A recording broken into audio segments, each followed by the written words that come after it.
Alors, bonjour à tous ceux qui se joignent à nous. Merci d'être là, tout le monde.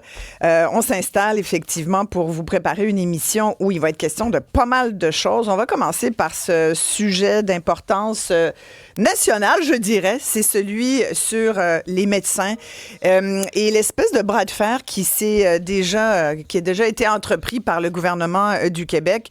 Et je pense que ça serait intéressant d'ailleurs d'entrée de jeu d'entendre ce que dit hier notre premier ministre François Legault, qui semble vouloir être déterminé à entamer des négociations de façon assez frontale avec son corps médical. Voici le premier ministre. C'est certain que ça va brasser. Le syndicat des médecins a toujours refusé de prendre en charge, de prendre ses responsabilités. Donc, ça va brasser, mais on ne va pas reculer. On va pas reculer, ça va brasser, a prévenu le premier ministre Legault.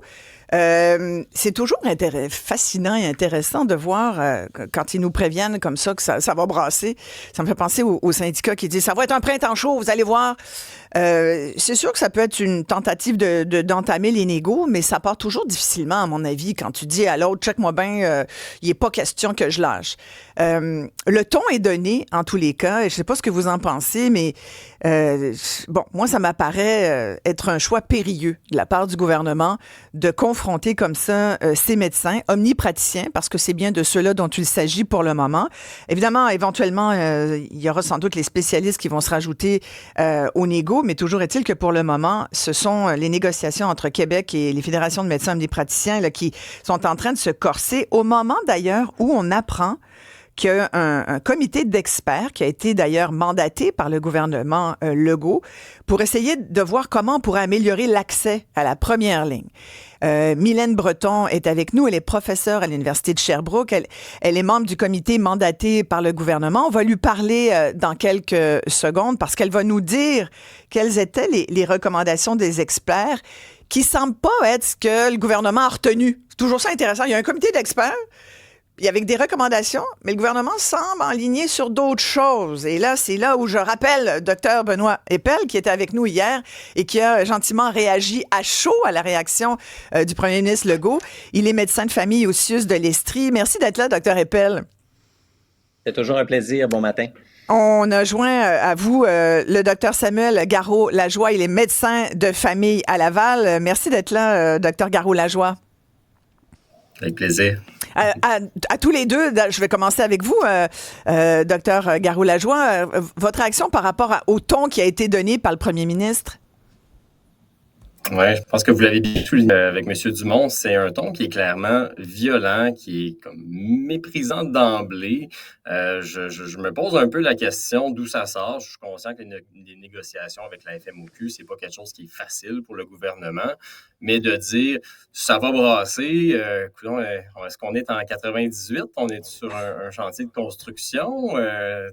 Quand je vois le gouvernement agir avec les professions du care, les gens qui donnent des soins. Moi, les éducatrices qui s'occupent de mon petit coco en garderie de 2 ans et demi, ils ont bien de la misère à organiser leur convention collective avec le gouvernement. On dirait que nous, c'est pareil. La médecine, c'est une profession qui se féminise. Puis on dirait qu'on veut nous rentrer dedans. Est-ce que c'est à des fins électorales? Ce sera à déterminer. Je ne veux pas prétendre. Mais, avez-vous l'impression que les gens veulent entendre ce discours-là de la part de leur premier ministre? Si vous dites à des fins électorales? Non. Vous pensez que c'est ça que le monde veut? Non, je pense pas. Pas sûr, hein? En fait, je crois que c'est peut-être l'intention derrière, mais que les citoyens, les gens du Québec, peut-être que ça marchait il y a 10 ans, 15 ans de casser du sucre sur le dos des médecins pour expliquer tous les maux du système de la santé. Mais là, je pense que la population commence à avoir peut-être un petit peu plus clair là, à travers ça que il n'y a pas juste les médecins de famille dans un système de la santé, puis de prétendre que le seul et unique problème, c'est que tous les Québécois ne sont pas pris en charge par un groupe de médecins de famille. C'est très simpliste, puis c'est d'ignorer beaucoup de problèmes qui sont associés au système en tant que tel, qui est inefficient. Oui. Docteur Eppel, rapidement, avant de parler à Mylène Breton, vous nous avez dit hier justement que vous étiez un peu offusqué de cette sortie. Avez-vous dérougi un peu ce matin? Bien, pas vraiment, parce que, dans le fond, la rhétorique du gouvernement, elle est simple. Ça nous coûte cher, On n'a pas le service qu'on veut pour tout le monde, fait que c'est de la faute des docteurs. Fait que si on Exact. règle Qui le problème travaillent des pas docteurs, assez. ça va- Qui travaillent pas assez. travaille pas assez. Fait que ça va régler tout notre problème. Donc, on est en train de nous mettre sur le dos l'ensemble des problèmes d'un système qui ne marche pas depuis des décennies. C'est juste ça. Moi, je suis prête à prendre mon bout de responsabilité. Les fédérations devraient prendre leur bout de responsabilité. Puis on sait qu'on n'est pas blanc comme neige, là. Il y a des choses à changer. Mais c'est pas vrai que tout repose sur nos épaules. Et depuis 10 ans que je suis dans le réseau, d'année en année, ça se dégrade. L'administration, la lourdeur administrative, c'est de pire en pire. C'est tellement devenu difficile d'offrir des soins, de répondre aux besoins des gens. Et je m'excuse, mais ce n'est pas uniquement de la faute des docteurs. Est-ce que des choses à changer chez les docteurs? Je pense à nos collègues spécialistes. C'est clair. L'autorégulation par rapport à la facturation a pris un peu le bord. Il y en a beaucoup qui pigent dans le plat de bonbons, je suis d'accord. Mais c'est pas vrai que tout repose sur nos épaules. Ce qu'il faut changer, on doit le changer, mais c'est le médecin de famille est un membre d'un écosystème et c'est l'ensemble de l'écosystème qu'il faut revoir. Et le ministre, on savait qu'il était pas très connaisseur du réseau de la santé, mais là, il nous montre au grand jour, ça doit être gênant pour lui, son ignorance du système.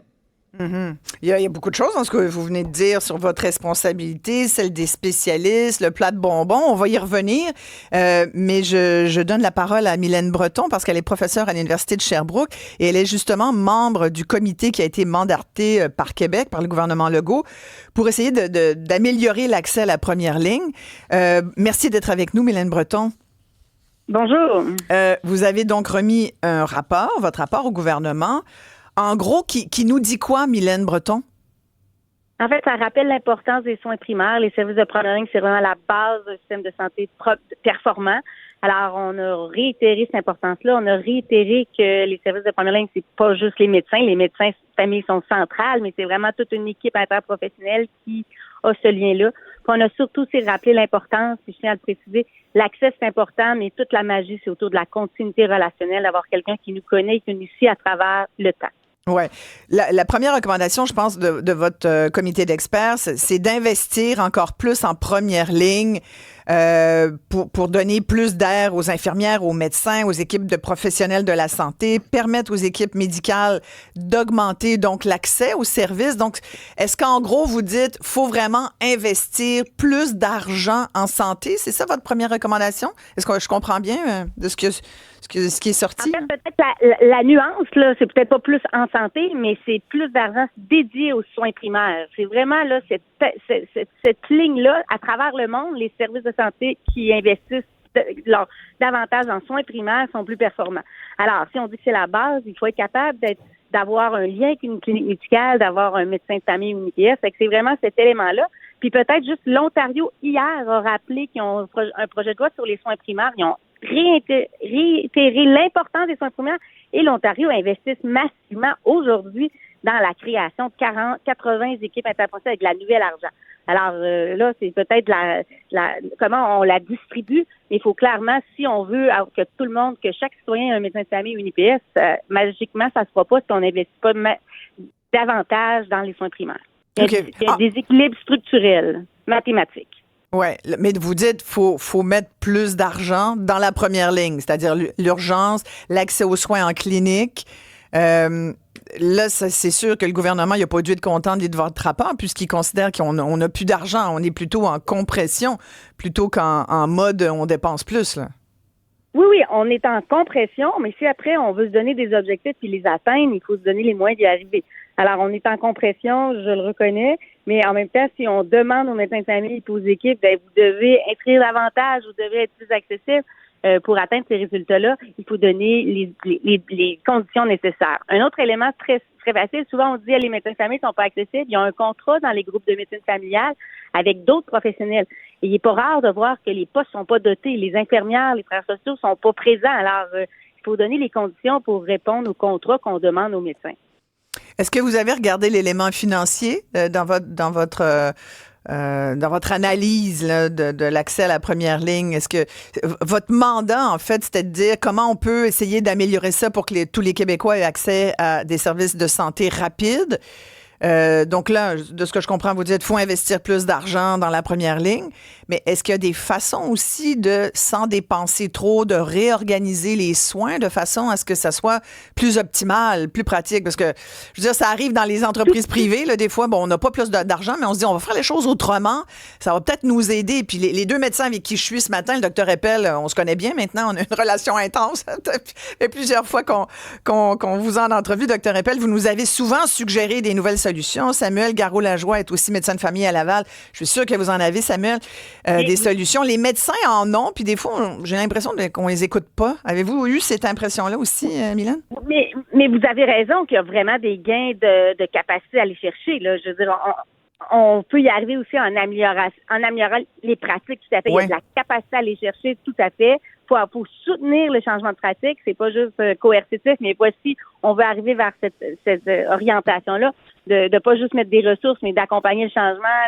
Il y a la pertinence des soins qui est un élément extrêmement important. De voir un médecin de famille 4 fois par année pour un malade chronique stable, il n'y a pas de valeur ajoutée clinique. Fait que c'est vraiment de changer aussi les pratiques qui vont aller chercher de la capacité de système, tout à fait.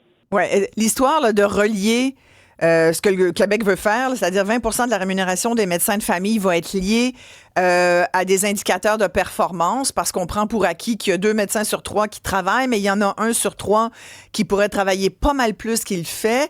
Là, on entend toutes sortes d'anecdotes de tel médecin là, qui, au bout de 2-3 jours de bagarre, moi, je fais mon 200 000, 250, je suis bien, j'en ai assez.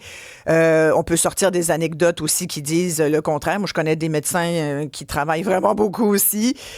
Donc, après, c'est difficile de faire une moyenne, mais de ce que vous êtes penché là-dessus, est-ce que les médecins, c'est vrai qu'ils travaillent pas assez, les médecins au Québec? Nous, on s'est penché de donner des grandes orientations pour des soins primaires. On n'a pas regardé la rémunération des médecins. Il faut distinguer la rémunération des médecins d'un financement des équipes professionnelles. Puis là, je pense que on est tous d'accord qu'il faut des résultats, mais les résultats, il faut les définir. Puis c'est quoi l'atteinte des résultats? Est-ce que c'est l'amélioration de la santé, l'expérience patient, l'expérience des professionnels? Il faut quelques volumétries, mais il ne faut pas juste centrer notre performance sur la volumétrie. Les exemples internationaux, par exemple, l'Angleterre, ils ont des contrats de performance extrêmement développés avec le groupe de médecins. Fait que c'est pas individuel, c'est le groupe de médecins qui reçoit des bonus à la performance qui représente à peu près 10-15 de la rémunération du groupe, puis c'est selon des résultats. Puis il y a aussi un sondage patient qui est intégré à ces résultats attendus. Mm-hmm. Fait que donc, vous dites, c'est pas tant... Vous n'êtes pas contre, alors, qu'il y ait rémunération attachée à la performance? Bien, rémunération, actuellement, il y a déjà des standards. Là, ouais. Mais je pense qu'il faut voir c'est quoi les résultats attendus, puis pas être dans la micro-gestion de volumétrie, mais c'est quoi qu'on attend, c'est quoi la contractualisation, puis si le groupe, on dit, on veut que vous soyez accessible, on veut que voir le bon professionnel, mais c'est d'aligner selon les résultats attendus les incitatifs. Puis vous parliez de l'exemple en Angleterre, là, c'est un modèle de pay for performance, c'est-à-dire qu'on est payé selon la performance qu'on donne. Oui, mais le groupe est payé. C'est le groupe. OK. Dans ce cas-ci, ça serait quoi? Le GMF, le groupe? C'est ça? Ou ça serait l'ensemble des médecins? En fait, tu donnes des atteintes de résultats au groupe, puis tu les laisses s'organiser pour atteindre les cibles, puis après, on peut donner des bonus selon ce qu'on définit. La contractualisation avec les GMF, on a des cibles, puis actuellement, quand ils les atteignent pas, on enlève des ressources, ça peut être même infirmier, on le dégrade. Fait que là, je pense que c'est s'aligner sur des cibles souhaitables, collectives. Mais 25 c'est beaucoup quand même, là. En Angleterre, c'est pas ça, là. C'est 10 à peu près. On est 10-15 Puis là, on est dans l'individuel. Tu sais, on dit, c'est un travail d'équipe. Ouais. Rendons imputables les équipes, qui n'est pas juste des médecins, en fait. C'est de rendons les cliniques imputables des cibles, incluant les autres professionnels qui travaillent dans ces organisations-là. Vous comprenez, Mylène, ce qui se passe au bureau du gouvernement, au bureau de François Legault, la sortie de François Legault hier, Mylène Breton, vous la comprenez? Ben en fait, là, j'ai été surprise, comme plusieurs de mes collègues, qu'il y avait vraiment un dialogue. Là, c'est sûr, quand on sort des lois, on est plus dans des échanges plus coercitifs. Et que j'espère qu'on va garder le grand art qui est vraiment pour améliorer les soins primaires. Tout le monde est d'accord. Il y a plein de solutions. Les médecins, ils en ont à vous proposer. Puis il faut tendre la main aux médecins pour co-construire. Puis les autres professionnels, les infirmières et tous. Puis il faut garder l'idée qu'il faut aller en première ligne. On veut tous un lien avec un médecin puis une clinique qui nous connaît puis être capable d'aller toujours au même endroit. Oui, quand on est malade, effectivement. Merci beaucoup, Mylène Breton, professeure à l'Université de Sherbrooke, membre du comité mandaté par le gouvernement là, pour accélérer, surtout améliorer l'accès à la première ligne. Benoît Eppel, réaction à ce que vient de nous dire Mylène Breton sur ce comité d'experts qui ne semble pas en lien avec ce que le gouvernement a décidé de faire, là. Ben, c'est incroyable parce que du payer pour ces experts-là, mais en tout cas, ils les écoutent pas. Mais bref, il y a une chose qui est importante là-dedans, dans ce qu'elle dit, c'est de retourner des ressources vers la première ligne. C'est vrai qu'on est un peu à bout de nos ressources puis qu'on n'a pas à l'infini de l'argent, là. Mais c'est pas juste de créer de la nouvelle argent, c'est de rediriger des fonds. Je pense à ce qui se passe dans nos urgences, là. On est toujours en train de nous parler d'un indicateur complètement stupide qui est le temps d'attente. Puis on se rappelle que dans nos urgences, il y a 50% des cas qui sont non urgents.